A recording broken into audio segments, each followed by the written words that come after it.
up one morning with my hair in a scrunchie and a cat by my side. First things first, I checked Facebook, as one does in the year 2015, and saw a link. Instead of your usual clickbait, 15 gifts of cats that will make you happy dance, or we can guess your social security number with one question, I saw a link to an article about how women talk. So after I rolled my cat off the keyboard, I saw that on July 24th, 2015, The Guardian published an open letter by author Naomi Wolf titled, "Young Women, Give Up the Vocal Fry and Reclaim Your Strong Female Voice." In her letter, Wolf argues that young women need to stop speaking with certain tones in order to be empowered and taken seriously. Now I could see how this went viral, because it was making me sick. All I could think was, what the hell? Like, who the F does this lady literally think she is? Also, what's vocal fry? Well, we better get our day started and figure out this trend because I don't really have anything else to do. So first, we will roll out of bed and into the problems of vocal fry, then drag our greasy bodies into the shower and drench ourselves in the causes, and finally expose ourselves to the light and find a solution. I love showers. No one can hear me sing show tunes into my loofah. Too bad we're in a drought and it keeps me away from my cat. Let's look at the problem by defining what vocal fry is and the stigma behind it. The 2011 Science magazine article, "Vocal Fry Creating the U.S. Speech," is referenced as introducing the term vocal fry to mean the low staccato vibration during speech produced by a slow fluttering of the vocal cords. The same article states that since the 1960s, vocal fry has been recognized as the lowest of the three vocal registers, which include falsetto and modal, the usual speaking register. So if you're still confused, imagine this. Falsetto is Mariah Carey, and vocal fry is also Mariah Carey, Girl Scout Ranch. The most common users of vocal fry, in the United States at least, appear to be young women.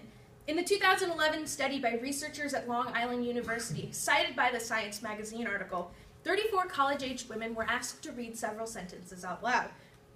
Over 2/3 of the women used vocal fry while reading. Now, of course, if I use that small of a sample size for a big, important study like this, I'd probably be quick to making some overarching assumptions, too. So what's the big deal? According to the Atlantic article, vocal fry may hurt women's job prospects, published May 29th, 2014, vocal fry may hurt women's job prospects.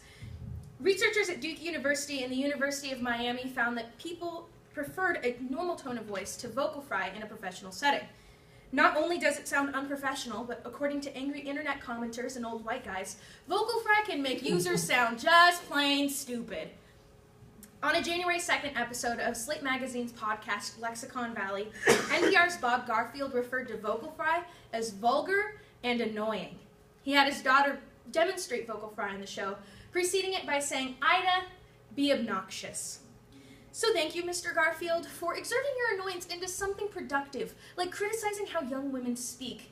I hope that really reinforces how much you deserve that #1 dad paperweight. I check Facebook a lot for someone who doesn't get a lot of notifications. I thought I got a friend request the other day. Turned out to be a Candy Crush notification from my mom.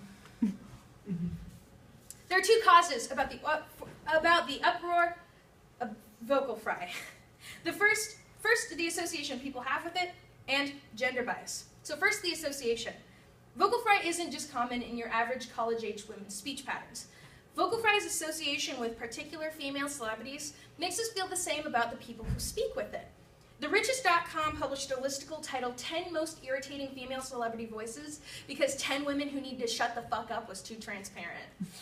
In it, they named vocal fryers Paris Hilton, Kesha, Britney Spears, and unsurprisingly, Kim Kardashian. Even bleeding heart liberal clickbait such as the Huffington Post has articles with titles such as "Vocal Fry Made Famous by Kim Kardashian is Making Young Women Less Hireable," published October 31st, 2014. That association may change in 5 years, however, when it is associated with our First Lady, Kanye 2020. Second, gender bias. Even though we associate vocal fry with women, men also use it. We just don't notice it. An August 5th, 2015 Business Insider article titled Men Use Upspeak and Vocal Fry too stated that the trend of speaking with vocal fry is exhibited in people of all ages, not just young women. The article then proceeded to state that water is wet and Donald Trump is loud and mean. However, no one notices when men speak with it, including the men speaking. On a 2012 episode of The Howard Stern Show, the eponymous host criticized women who spoke with vocal fry while using vocal fry, exhibiting a level of hypocrisy usually reserved for the Republican debates. See, we expect young women to speak in a higher tone of voice and men to speak in a lower tone. Thus, when men reach that low, creaky tone, they sound gravelly and sexy. Not annoying as hell. However, there are some men who recognize this double standard. This American Life host, Ira Glass, in a January 23, 2015 episode of the show, pointed out that though the young female host received vicious emails criticizing their voices, Glass himself uses vocal fry, and no one points it out. Until now. My cat really loves Orange is the New Black. Too bad I'm the only one who watches it with him. Netflix and chill? More like Netflix and still single. There are two solutions to the stigma behind vocal fry: ending policing women's voices and reevaluating what intelligence sounds like. First, women's voices. Simply put, people hating women's voices is nothing new. From Valley Girls Speak in the 80s to the questionable Upspeak, women and Californians just cannot catch a break when it comes to pleasing anyone.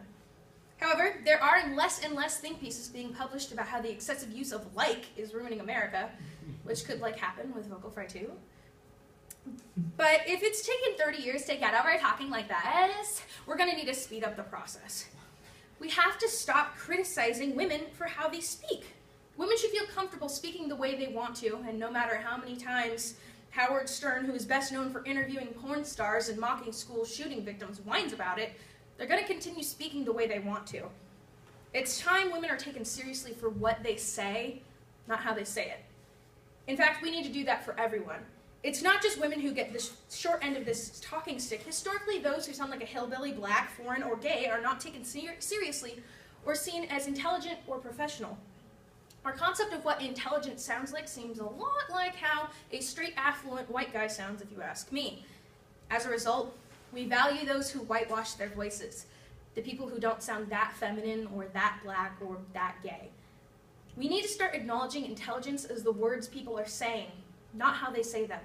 We can do this by teaching the students in our community how to reevaluate their speech patterns, emphasizing the importance of well-written work, innovative topics and ideas, and speaking loudly and clearly. It's time to stop judging people on how they sound, and time to start judging them on their content and what television shows they watch. Today we discussed the problems with vocal fry, its causes, and its solutions. And look where we are now. Still sad and alone, but a little more understanding about how people speak. Vocal fry might just be here to stay, even if some people don't like it.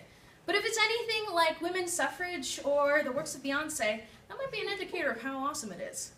So don't feel bad for me that I'm covered in cat hair and still reading Twilight fanfiction.